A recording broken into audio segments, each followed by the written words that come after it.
Susanna Wesley 1669లో లండన్లో ఒక పురాతన ప్యూరిటన్ కుటుంబంలో సుసన్నా జన్మించారు. ఆమె తండ్రి డాక్టర్ శామ్యూయల్ యానస్లీ ఒక ప్రముఖ దైవజనుడు. 25 మంది పిల్లలలో ఆమె చివరిది. చిన్నతనం నుండే సుసన్నాకు చదువంటే ప్రాణం. ఆ కాలంలో ఆడపిల్లలకు చదువు అంతగా లేకపోయినా ఆమె తన తండ్రి గ్రంథాలయంలో గంటల కొద్దీ గడుపుతూ దైవశాస్త్రాన్ని అభ్యసించేవారు. కేవలం 13 ఏళ్ల వయస్సులోనే లోతైన అధ్యయనం చేసి తన స్వంత విశ్వాస నిర్ణయాన్ని తీసుకున్న ధీశాలి ఆమె. 19 ఏళ్ల వయస్సులో ఆమె యువ దైవజనుడైన శామ్యూయల్ వెస్లీని వివాహం చేసుకున్నారు. వారి వైవాహిక జీవితం అనేక పరీక్షలకు గురైంది. శామ్యూయల్ ఆర్థికంగా బలహీనుడు.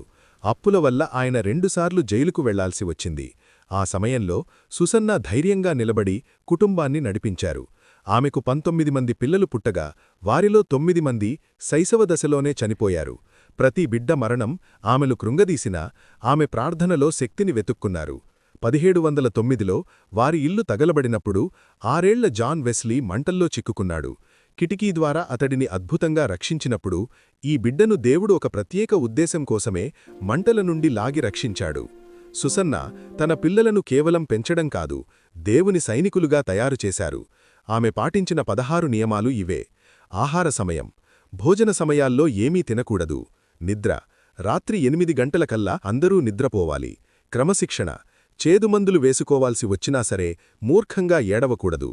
విధేయత, పిల్లల మొండితనాన్ని అణచివేసి వారికి విధేయత నేర్పాలి. మృదుస్వరం, దేవుని భయంతో తక్కువ స్వరంతో మాట్లాడాలి, పెద్దగా అరవకూడదు. కోరికలు, ఏడుపు ద్వారా ఏదీ సాధించలేమని వారికి చిన్నప్పుడే అర్థమయ్యేలా చెయ్యాలి. నిజాయితీ, తప్పు చేసినా నిజం చెప్పితే శిక్షించకూడదు. శిక్ష, ఒకే తప్పుకు 2 సార్లు శిక్షించకూడదు.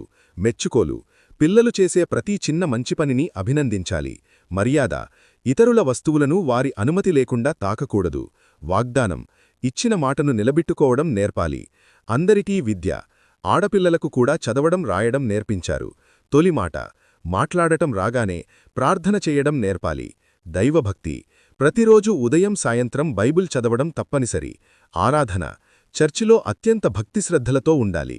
వ్యక్తిగత సమయం, వారానికి ఒకసారి ఒక్కొక్క బిడ్డతో తల్లి ప్రత్యేకంగా గడిపి ఆత్మీయ విషయాలు చర్చించాలి.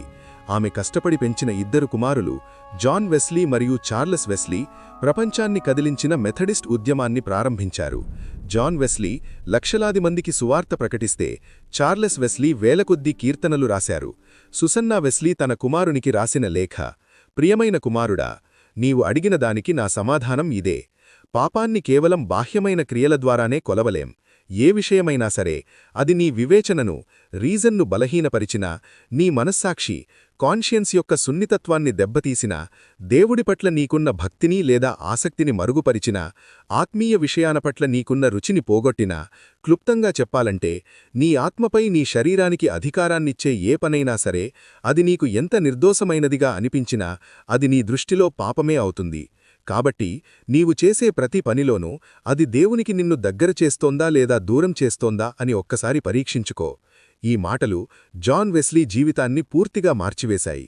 ఆయన తన డైరీలో ఈ నిర్వచనాన్ని రాసుకుని తన జీవితాంతం దీన్నే అనుసరించారు.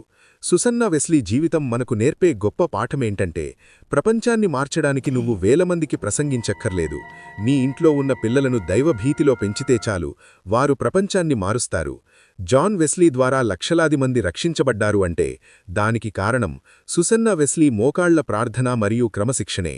ఆమె జీవితం నేటి తరానికిచ్చే సందేశమేంటంటే, పరిస్థితులు ఎంత కఠినంగా ఉన్నా, పేదరికం వేధిస్తున్నా, కన్నబిడ్డలు చనిపోతున్నా, దేవునిపై నమ్మకముంచితే మన జీవితం లక్షలాది మందికి ఆశీర్వాదకరంగా మారుతుంది. ఒక సాధారణ గృహిణి కూడా తన ఇంటిని ఒక గొప్ప విశ్వవిద్యాలయంగా మార్చగలదు.